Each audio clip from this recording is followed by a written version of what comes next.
March 15, 1944, Schweinfurt, Germany. Hauptmann Kurt Weiss squinted through his Messerschmitt Bf 109G's canopy at the approaching formation of American B-17s, their silver wings glinting against the clear blue sky. At 27,000 feet, the temperature in his cockpit hovered near -40 degrees, despite the spring sunshine. His squadron of 12 fighters represented nearly a quarter of the day's available Luftwaffe interceptors in the sector. "We will break their spirit today," Weiss thought confidently. "These Americans will soon learn what German determination means."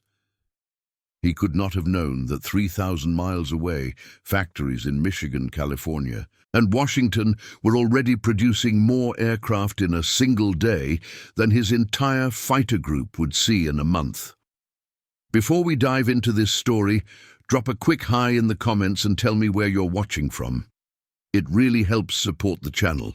This is a tale of how industrial might overpowered tactical brilliance, and how the relentless mathematics of production crushed the finest pilots in Europe, transforming their certainty of victory into the bitter knowledge of inevitable defeat.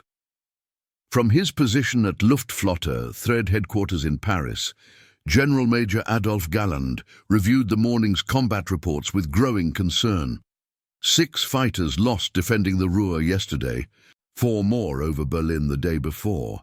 The ledger in front of him told a story more devastating than any battlefield defeat, one of gradual, inexorable attrition. "How many replacement Bf 109s can we expect this month?" Galland asked his logistics officer, Major Heinrich Roth. Roth consulted his clipboard. 127, Herr General. Perhaps 130 if Messerschmitt works through Sunday. "And how many pilots have completed their training rotation?" 94, sir, though the fuel restrictions have limited their flight hours to approximately 18 per pilot. Galland's expression remained neutral, but his eyes betrayed his dismay. "And our losses in the past 30 days. 212 aircraft and 146 pilots, Herr General." The mathematics were brutally simple. The Luftwaffe was dying by the day, not in spectacular battles, but in the factories of Stuttgart, Augsburg, and Regensburg, places where production simply couldn't match American output. "And what do we know of American production numbers?" Galland asked. Though he already dreaded the answer, Roth hesitated before responding. "Intelligence reports suggest over 200 fighter aircraft in February alone, sir. Perhaps as many as 500. Their B-17 production exceeded 350 units. 20 miles east of Detroit, at Willow Run Bomber Plant, production supervisor Eleanor Bridges watched with satisfaction as another B-24 Liberator bomber rolled off the assembly line. The massive facility, built by Ford Motor Company and spanning 5 million square feet, hummed with activity around the clock. Workers, many of them women who had never seen the inside of a factory before 1942, moved with practiced efficiency along the mile-long assembly line. "That's number 23 today, Mrs. Bridges," said Rebecca Harmon, the shift leader who had once assembled car doors before the war. "Excellent work, Rebecca. How are we looking for the afternoon shift?" "On track for 18 more before midnight. That'll put us at 41 for the day, 3 above quota." Eleanor made a note in her production log. In a single 24-hour period, her plant would produce nearly as many 4-engine bombers as Germany's Heinkel Works could deliver in a month.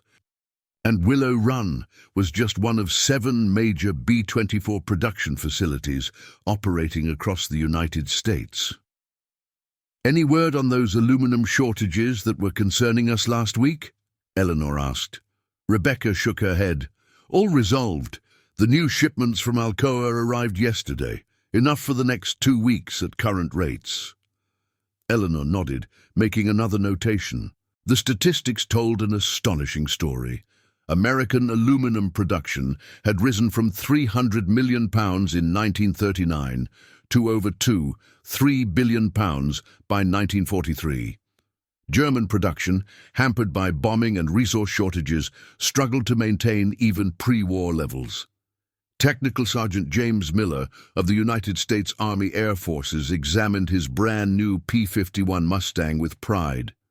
The gleaming fighter, fresh from the North American Aviation Factory in Inglewood, California, represented the pinnacle of American engineering. A long-range escort fighter with the speed and agility to take on the best German interceptors. "She's a beauty, ain't she?" remarked Staff Sergeant Tom Wilson, his crew chief. "Best damn plane in the sky," Miller agreed, running his hand along the Mustang's smooth aluminum skin. "How many hours on the engine?" "0, sir. Factory fresh. This bird just rolled off the line 3 weeks ago. She's got that new Packard-built Merlin engine with the water methanol injection system. You'll get an extra 50 horsepower at altitude." Miller whistled appreciatively. "How's our fuel situation?" Wilson chuckled. "Sir, we've got so much aviation gas on this base. They're using it to wash the jeeps. 100 octane, the good stuff.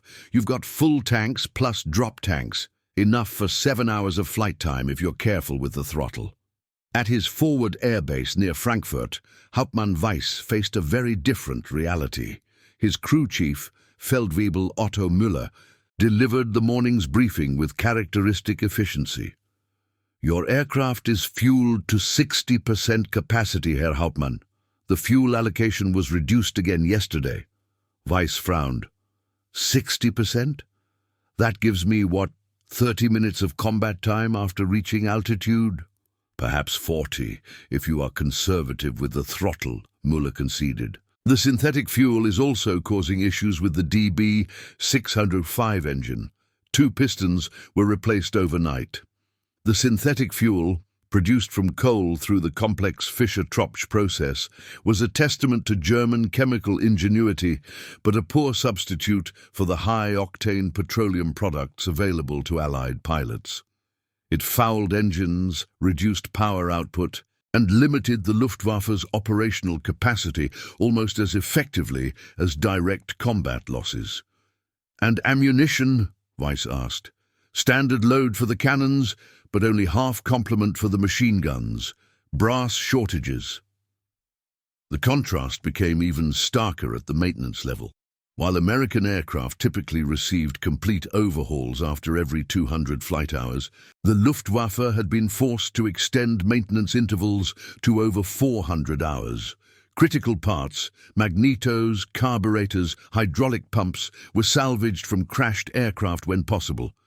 Colonel Robert Harrison, commander of the 357th Fighter Group based in Leiston, England, had different concerns as he addressed his pilots during that morning's briefing. "Gentlemen, today's mission will take us deep into Germany, Munich and beyond. I know some of you are flying your 3rd mission this week, but we've got fresh aircraft for everyone. Factory new P-51Ds arrived yesterday, 18 of them." A murmur of appreciation ran through the gathered pilots. Lieutenant Frank Cooper raised his hand. "Sir, what about the issues with the wing-mounted 50 calibers we experienced on Tuesday's mission?" "Good question, Cooper. Ordnance has completely replaced all the feed mechanisms and installed the improved heater systems for high-altitude operation. You'll find them much more reliable. Also, we've got the new K-14 gun sights installed in half the aircraft, with the rest coming next week." The Americans' ability to identify, resolve, and overcome technical problems represented another dimension of their industrial superiority. When P-51 pilots reported issues with guns freezing at high altitude, the solution was engineered, manufactured, and deployed to the field within weeks, not the months or years that similar problems might require in the resource-constrained German system. At the Messerschmitt factory in Augsburg, Dr. Willy Messerschmitt himself walked the production floor with mounting frustration. Allied bombing had damaged the eastern wing of the facility 3 weeks earlier, and critical machine tools, irreplaceable in wartime Germany, remained out of commission. "How many units completed yesterday?" he asked his production manager. 7 BF-109G models, Herr Doctor. We hope for 8 today, if the power remains stable. 7, Messerschmitt repeated, the number hanging in the air like an indictment. Before the war, his company had envisioned producing 30 aircraft daily. Now, with the Reich in its 3rd year of total war, they struggled to build a dozen. The new aluminum alloy shipment? Delayed again, Herr Doctor. The transport was strafed near Stuttgart. We're adapting by using more steel components in non-critical areas, but it affects weight and performance. Messerschmitt nodded grimly. The company that bore his name had once represented the cutting edge of aviation engineering. Now they were reduced to technical compromises and material substitutions that degraded aircraft performance and reliability. At North American Aviation's Inglewood plant, Chief Engineer Edgar Schmude faced very different challenges as he reviewed the latest production figures. 5,263 P-51 Mustangs since January 1943, his assistant reported. Current production rate is 17 per day from this facility alone, with Dallas adding another 12. And the new bubble canopy modification, Schmude asked. Fully implemented as of last month, all production models now feature the improved visibility design. The RAF is especially pleased with the change. This capacity for continuous improvement represented another American advantage.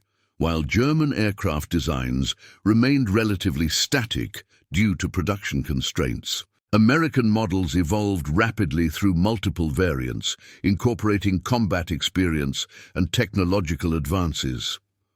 Oberleutnant Friedrich Weber, one of Weiss's squadron pilots, had witnessed this evolution firsthand.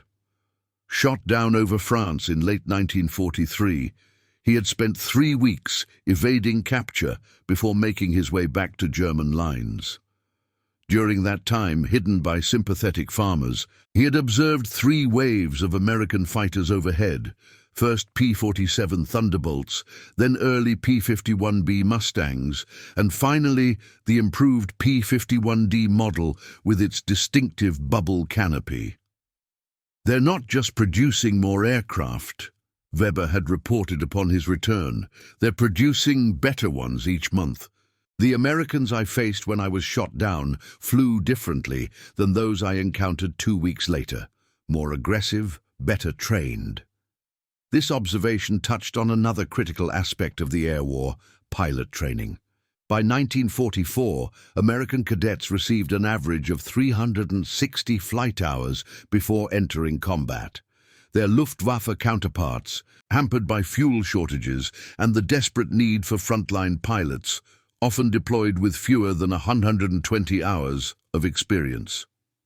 Second Lieutenant David Cohen had graduated from flight school in San Antonio just 4 months earlier.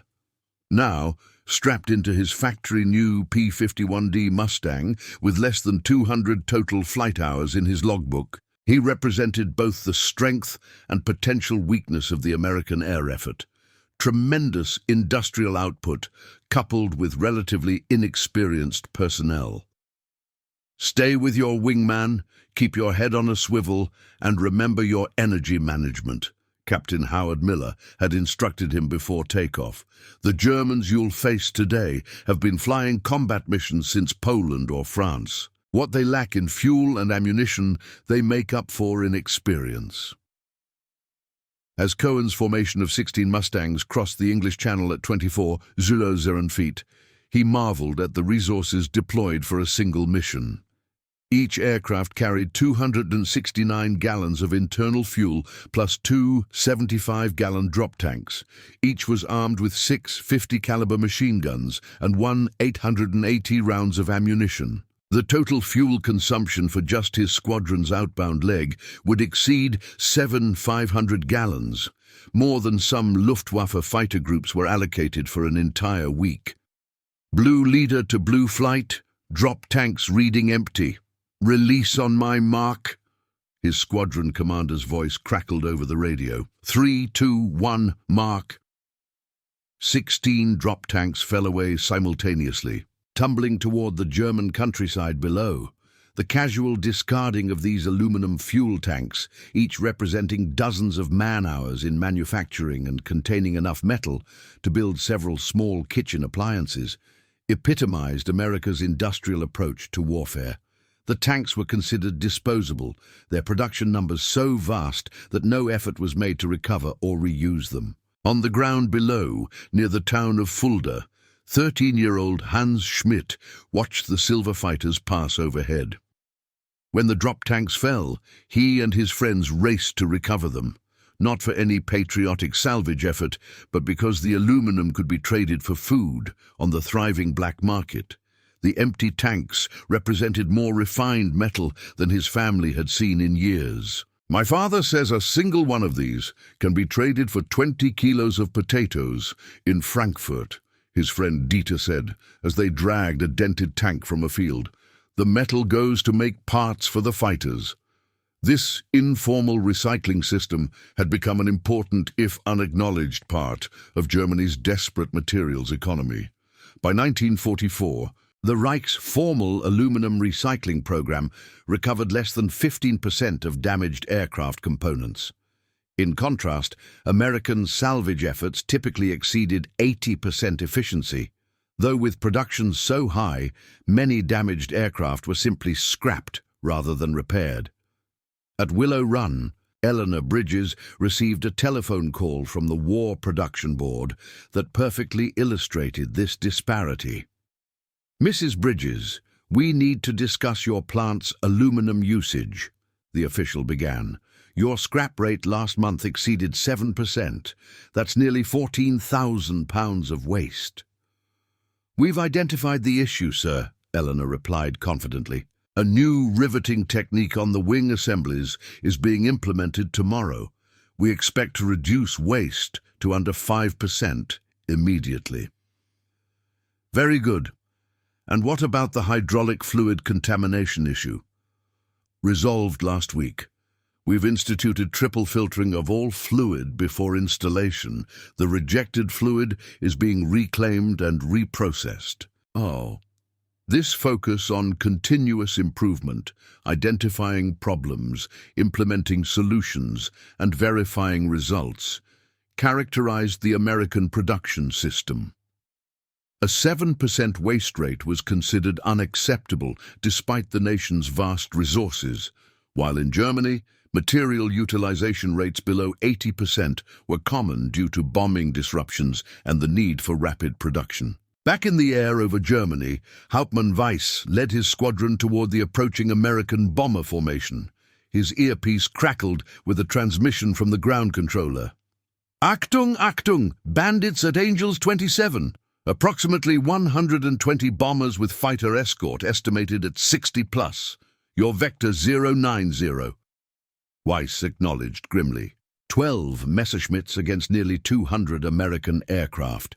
The mathematics of attrition played out daily in these lethal encounters and increasingly favored the Americans. "Conserve ammunition, short bursts only," he reminded his pilots. "Target the bombers, avoid engagement with the fighters when possible." Even these tactical instructions reflected the resource imbalance. German pilots were urged to avoid extended dogfights with American fighters, not due to performance concerns, but because ammunition and fuel constraints made such encounters impractical.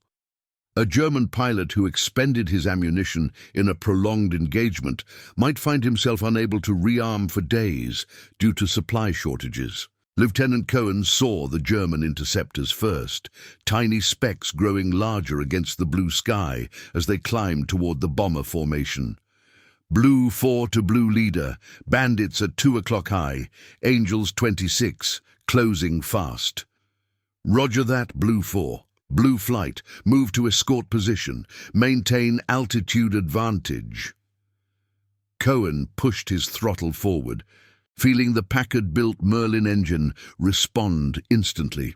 The P-51's exceptional performance derived partly from engineering excellence, but equally from the precision manufacturing that ensured each engine met exact specifications. American mass production had achieved what many thought impossible, combining quantity with quality. German aircraft production, increasingly dispersed to avoid bombing and reliant on forced labor, struggled with quality control issues that affected combat performance. By late 1943, the Luftwaffe's technical officers estimated that 1 in 7 factory-new fighters required significant adjustments before being combat-ready, a situation unheard of in American production facilities. Weiss spotted the American fighters shifting to intercept his formation. "Break right now!" he commanded, rolling his Bf-109 into a steep diving turn. "Schultz, Fischer, continue to the bombers. The rest, follow me." 10 German fighters against 16 American Mustangs.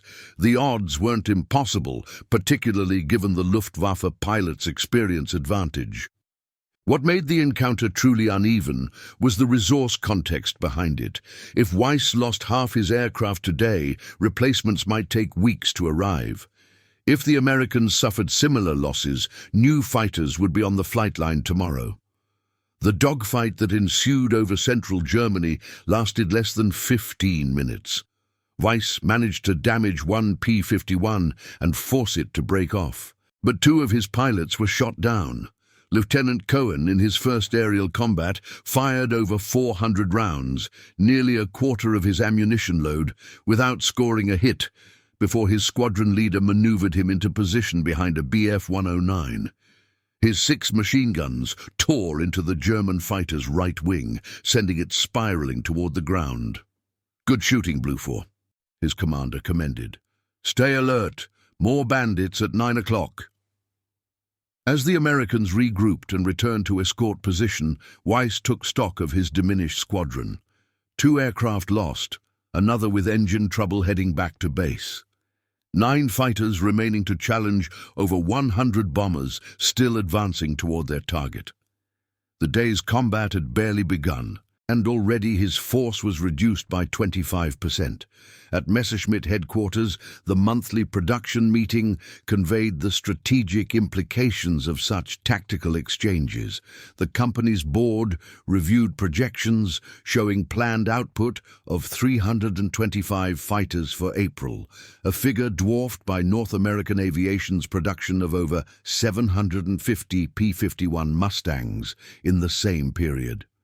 Worse, German losses across all theaters now regularly exceeded 400 aircraft monthly, creating a deficit that widened each week.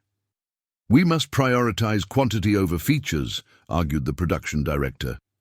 "Simplify the design, eliminate the pressurized cockpit option, revert to the earlier canopy design." Dr. Messerschmitt shook his head. "Our pilots already face superior numbers. If we compromise on quality, we condemn them to face superior aircraft as well." This dilemma, maintaining quality while increasing quantity, had been largely solved in American factories through standardization, specialized tooling, and statistical quality control.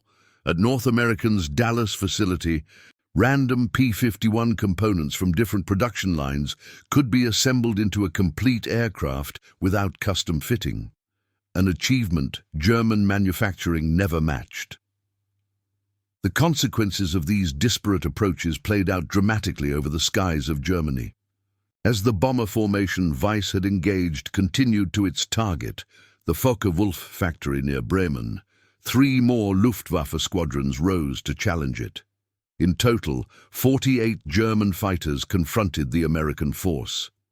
By mission's end, 17 German aircraft had been destroyed or damaged beyond repair, while the Americans lost 12 bombers and 7 fighters. From a purely tactical perspective, the exchange ratio favored the Germans, but the production statistics told a different story. Those 17 German fighters represented nearly 5% of the month's total production.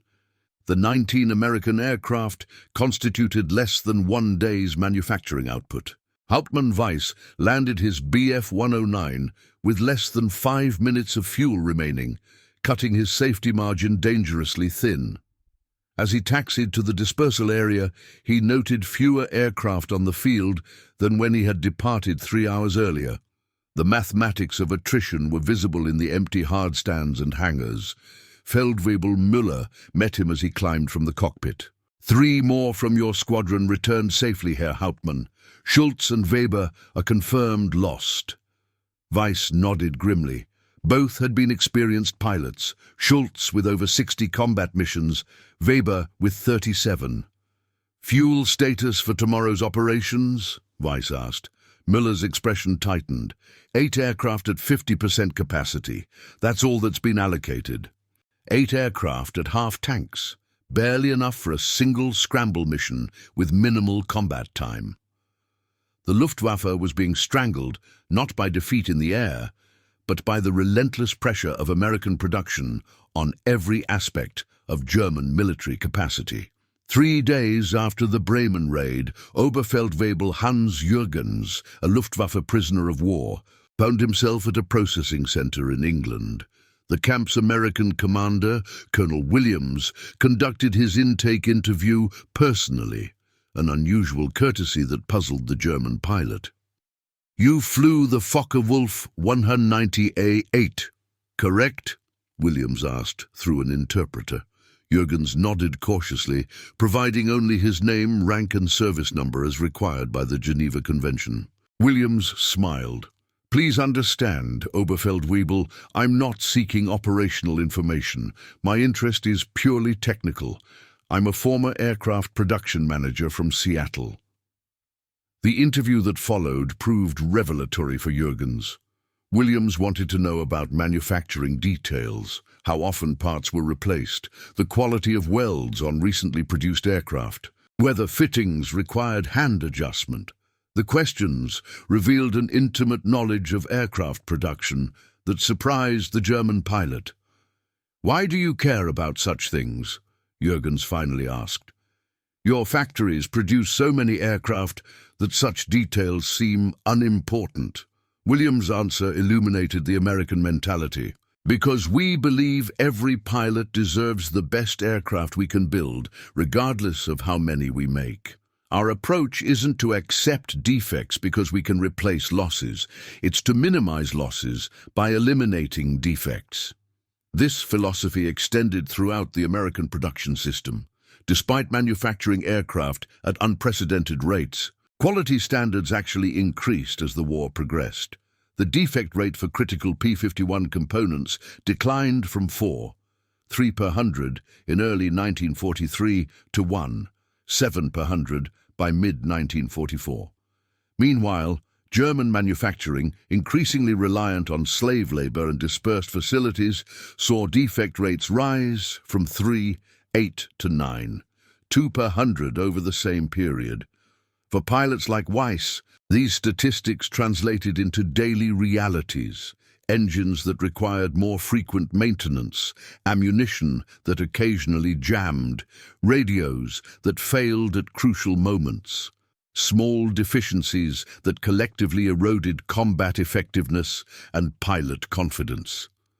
2 weeks after the Bremen mission, Weiss was summoned to Luftflotte headquarters in Berlin. The once imposing building now bore the scars of recent air raids, windows replaced with plywood, walls pockmarked from bomb fragments. Inside, General Major Galland briefed 20 squadron commanders on the deteriorating situation. "Gentlemen, I will be direct," Galland began, his voice reflecting the strain of commanding a force under increasing pressure. "In April, we lost 307 fighter aircraft while receiving only 226 replacements. May projections show further decline in production due to raw material shortages." He gestured to a map showing American bomber formations reaching targets throughout Germany with increasing frequency. "The Reich Air Defense is now conducting triage. We must concentrate our remaining strength to protect critical industries. Synthetic fuel plants, ball-bearing factories, aircraft production facilities. Many targets must be left undefended." A Gruppenkommandeur from JG-26 raised the question they all considered. "Herr General, what are the Americans producing now? We hear rumors." Galland hesitated, then decided his commanders needed the unvarnished truth. In March, American fighter production exceeded 100 units. Their bomber production was approximately 250 four-engine aircraft. These figures continued to increase. The room fell silent as the officers absorbed the implications. Germany's entire fighter production for 1944 would barely equal 2 months of American output. Additionally, Galland continued, we have confirmed reports that the Americans are now producing so many aircraft that some brand new P-47s and B-24s are being immediately placed in storage reserves. They are manufacturing beyond their deployment capacity. This final revelation struck the assembled officers like a physical blow. While German pilots flew increasingly worn aircraft with critical parts scavenged from crash sites, their opponents were building planes faster than they could use them. As the war progressed into summer, the consequences of this production disparity became increasingly visible. By June 1944, the average Luftwaffe fighter squadron operated at approximately 50% of its authorized strength. American fighter groups typically maintained 110% to 120% of their authorized aircraft, with factory-fresh replacements arriving weekly. At his forward airbase near Munich, now relocated 3 times due to Allied bombing, Hauptmann Weiss reviewed his squadron's status with grim resignation. From 12 pilots in March, he now commanded 7. From 12 aircraft, he now operated 5, and only 3 were fully mission-capable on any given day. His maintenance chief, Feldwebel Müller, had become a wizard of improvisation, fabricating parts from crashed aircraft, substituting components never intended for the Bf-109, and maintaining a small hoard of critical spares acquired through unofficial channels. Without such ingenuity, the squadron would have ceased effective operations months earlier. "Fuel allocation?" Weiss asked during their daily briefing. 40% capacity, Herr Hauptmann. Priority is now given to the Me-262 jet squadrons. The mention of the Me-262 jet fighter highlighted another dimension of the production disparity. Germany had developed the world's first operational jet fighter, a technological achievement that potentially outclassed any Allied piston-engine fighter. Yet production difficulties, material shortages, and Hitler's insistence on modifying it as a bomber had limited deployment to a handful of operational squadrons. By the time significant numbers reached frontline units, fuel shortages prevented their effective use. In contrast, American manufacturing capacity stood ready to mass-produce their own jet fighter, the P-80 Shooting Star, with plans for 500 units within 12 months of full production, a number that would have exceeded Germany's entire jet program many times over. As Allied armies advanced across France following the D-Day landings, the Luftwaffe faced its final crisis. Synthetic fuel plants, the lifeblood of German air operations, became primary bombing targets. Production plummeted from 316,000 tons in May 1944 to 107,000 tons in June and 17,000 tons by September. Aircraft sat grounded for lack of fuel, while fully trained pilots remained idle. On October 7, 1944, Hauptmann Weiss received his final operational order to lead the squadron's 3 remaining airworthy fighters to a new base near Leipzig, beyond the range of advancing Allied armies. As he prepared for takeoff, a staff car arrived carrying an American intelligence officer and a German interpreter. The officer, Major Thomas Wilson, had been authorized to interview Luftwaffe personnel as part of an assessment of German military capability. "How many operational sorties have you conducted in the past week, Hauptmann?" Wilson asked through his interpreter. 3, Weiss answered truthfully, seeing no operational security concern in the admission. "And fuel status?" 20-minute reservation per aircraft after reaching the target area. Wilson nodded, making notes. "Ammunition supply?" Standard load for cannon, reduced for machine guns. The questioning continued for 20 minutes, covering maintenance schedules, pilot rotation, and parts availability. What struck Weiss was the Americans' lack of surprise at the answers, as if the deteriorating condition of the Luftwaffe was already well documented. "One final question, Hauptmann," Wilson said. "In your professional opinion, what has been the most significant factor in the current air situation over Germany?" Weiss considered carefully before answering. "Not pilot quality, not tactical doctrine, not even aircraft design. Though your P-51 is an exceptional fighter, it is simply numbers, aircraft, fuel, parts, ammunition. You built thousands while we built hundreds. You measured aluminum in millions of tons while we counted it in thousands. When one of your pilots was shot down, he returned to find a new aircraft waiting. When one of mine goes down, I lose both an irreplaceable pilot and an irreplaceable machine." Wilson nodded. "Thank you for your candor, Hauptmann." 6 months later, with the war in Europe over, Weiss found himself in an American prisoner-of-war camp near Birmingham, Alabama. As part of a technical exchange program, he and other Luftwaffe officers were taken on a guided tour of a nearby aircraft storage facility, one of many across the southern United States. What they saw defied comprehension. Row after row of brand-new combat aircraft, B-24 bombers, P-47 fighters, P-51 Mustangs, stretched to the horizon. Over 3,000 aircraft sat preserved in protective cocoons of cosmoline and canvas, many with fewer than 20 flight hours, now surplus to requirements with the war concluded. "These are just the aircraft determined to be unnecessary for the Pacific theater," their guide explained. "Nationwide, we have over 21,000 aircraft in storage. Many will be scrapped for their aluminum content." As he walked between rows of pristine fighters, each representing hundreds of man-hours and thousands of dollars in materials, Weiss finally grasped the full magnitude of what Germany had faced.